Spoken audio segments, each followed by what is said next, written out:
fixed guessing. Do you understand? Zhao Yi explained his plan, and the clown couldn't help but clap and praise him. So, when you cut the 7th finger, you deliberately chose the thumb of your right hand to make it look like you could only use scissors or rock in the final round. So after I closed my eyes and couldn't use clairvoyance, in order to ensure a win, I would definitely choose stone. In the end, you had already cut off your fingers, turning your scissors and rock into paper. I have to say, Mr. Zhao, your plan was truly brilliant. This was the most interesting guessing game I've ever played. The clown stood up, placed his hand on his chest, and bowed to them. I will fulfill my promise. This grocery store will provide you and your guild with unlimited supplies of all goods, free forever. And I owe you a personal favor. Also, when you leave the grocery store, I will give Mr. Zhao 3 talent points according to the game rules, and everyone else will get 1 talent point each. This is a private gift. Private gift meant these talent points were not included in the big world mission. Everyone clenched their fists in excitement. The clown opened the door for Zhao Yi and the others. As they left the room, they were enveloped in a warm white light. Congratulations to Zhao Yi, Fang Bai, Bai Shuiji, Liu Han, and Tian Tian for unlocking the guild's new scene, the grocery store. This area within a 10-meter radius will be a safe zone. Players will not be harmed in the safe area. As soon as the announcement came out, players in the guild were shocked. Someone actually unlocked the grocery store. Wasn't it said that thousands of people died in that underworld?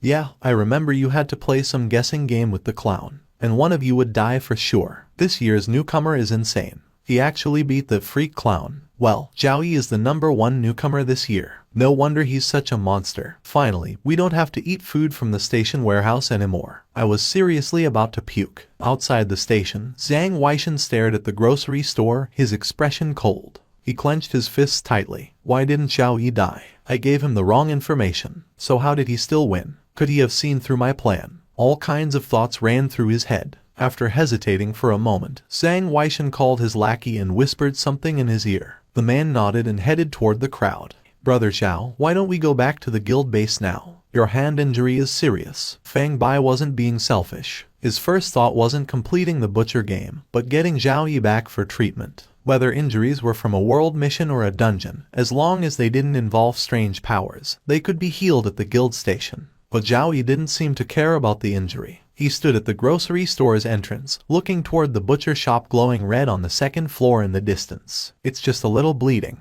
Not a big deal.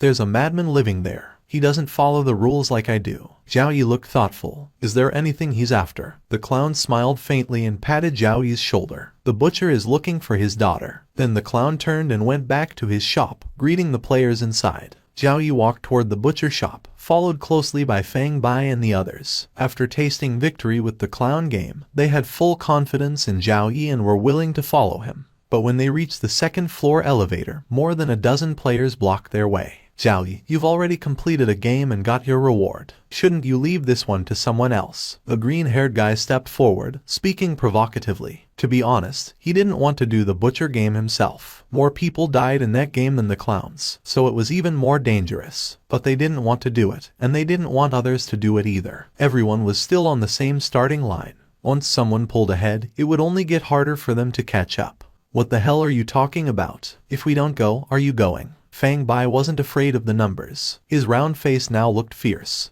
The green-haired guy sneered. The world mission belongs to everyone. You want to hog the rewards. So selfish. He pulled out a dagger, his face dark. Players behind him grabbed cheap weapons, ready to block Zhao Yi. Zhao Yi didn't reply. He just pointed his remaining middle finger at Green Hair, smiling. You know, I can kill you with just one finger. Caught off guard, Green Hair didn't know how to respond. But in front of his followers, he couldn't lose face. Screw you. He charged with a knife, but didn't know Zhao Yi's power was already at 21. He was still in the single digits. As soon as the knife came up, Zhao Yi appeared beside him and drove his elbow into Green Hair's liver. The man bent over like a shrimp, eyes bulging. Then Zhao Yi raised his middle finger and drove it straight into Green Hair's nostril. Blood exploded. Green Hair suddenly felt something unexplainable. Sweet, sour, bitter, and spicy rushed to his heart. It felt like his grandma, wearing her favorite padded coat, was coming after him with a basin of poop, ready to feed him. It was beyond words. Zhao Yi hurled him across the floor. He smashed against the stairs. His bleeding nostrils now felt strangely empty. Then, he crashed to the ground. Pain shot from his nose to his brain. Clutching his face, he screamed and looked at Zhao Yi in fear, tears in his eyes. Other players slowly backed away. Zhao Yi looked at his bloody middle finger, then wiped it on Fang Bai's clothes.